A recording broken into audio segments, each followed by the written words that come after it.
વાણંદ મિત્ર મંડળના 35મા સન્માન સમારોહમાં ઉપસ્થિત અહીં મંચસ્થ સર્વ મહાનુભાવોને મારા વંદન.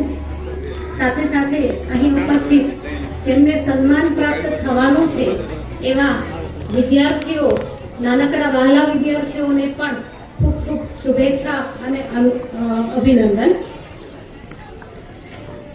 સૌપ્રથમ મિત્ર મંડળના તમામ હોદ્દેદારોને ખાસ અભિનંદન, કારણ કે આજનો ઇનામ વિતરણ છે એ એમણે આખું વિશિષ્ટ બનાવ્યો છે.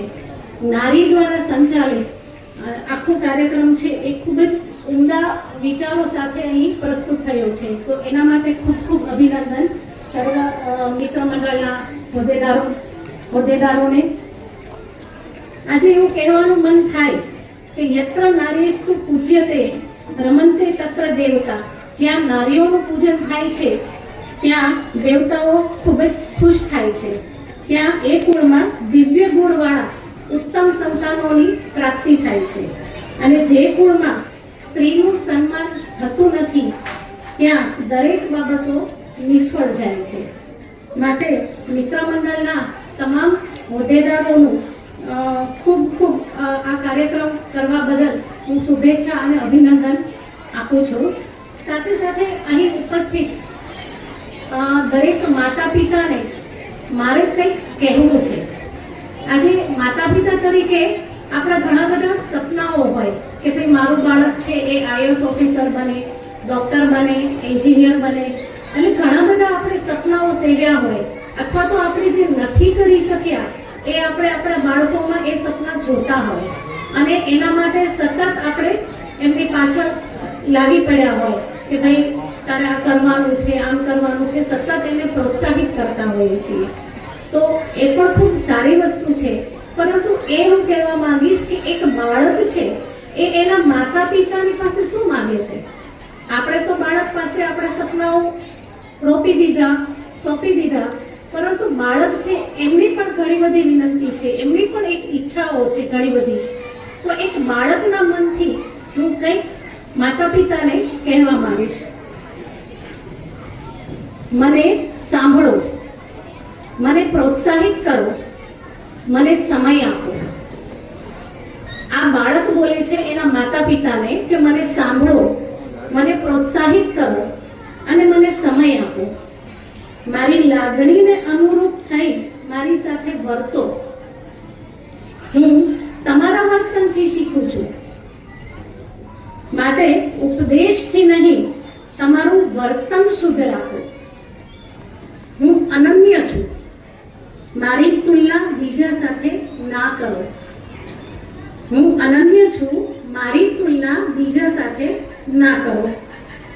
મારા શિક્ષક મળવા ઈચ્છે તો મુલાકાત જરૂર આપો. મારા અંગેની જાણકારી મારા શિક્ષક પાસેથી મેળવો. હું અબોધ છું. મારી સાથે ધીરજથી કામ લો. બીજાની હાજરીમાં મને અપમાનિત ના કરો. મને બજારનું ખાવાનું ના આપો જેનાથી મારું આરોગ્ય બગડી શકે છે. મને પૈસા આપવાને બદલે જરૂરી વસ્તુઓ લાવી આપો. મારી ઉંમર અને બુદ્ધિના સ્તરે મને સમજાવશો. મારી કુટેવ અને વ્યસન મારા વિકાસમાં બાધક છે. મારી હાજરીમાં તમારું ઝઘડવું મારા માટે આઘાતજનક છે. મારામાં સદ્ગુણોનો વિકાસ થાય તે માટે સારા પુસ્તકો મને લાવી આપો. ઘરની રમતો કરતા મેદાની રમતો મારા તન મન માટે વધુ સારી છે. માટે ધન નહીં, સમજ આપો. સંપત્તિ નહીં, સંસ્કાર આપો. હું જેવો પણ છું તમારો છું.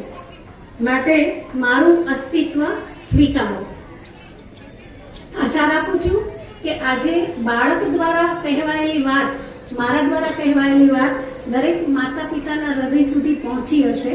એ સાથે જ આપ સૌનો ખૂબ આભાર.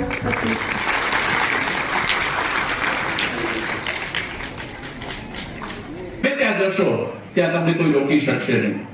માત્ર અત્રે ઉપસ્થિત આપણા જ્ઞાતિના તમામ માતા પિતા છે એને મારે એ કહેવું છે કે તમે તમારા બાળકો માટે કદાચ ધન એકઠું ન કરો તો ચાલશે, એમના માટે મિલકતો એકઠી ન કરો તો ચાલશે, પરંતુ એમના માટે વિદ્યા છે ચોક્કસ એકઠી કરજો. આજે એક પોલીસની ભરતી હોય ને 1200 જગ્યા હોય તો 9 લાખ લોકો છે એ કોમ્પિટિશનની અંદર હોય છે. 2025 ની અંદર 1200 પોલીસની ભરતીની અંદર 9 લાખ લોકો હોય. આપનું બાળક જો અત્યારે 10મા ધોરણની અંદર હોય, 9મા ધોરણની અંદર હોય તો 8 વર્ષ પછી, 9 વર્ષ પછી, 10 વર્ષ પછી કોમ્પિટિશન કેવી હશે? એ કોમ્પિટિશનની અંદર જો આપણા બાળકને ઊભું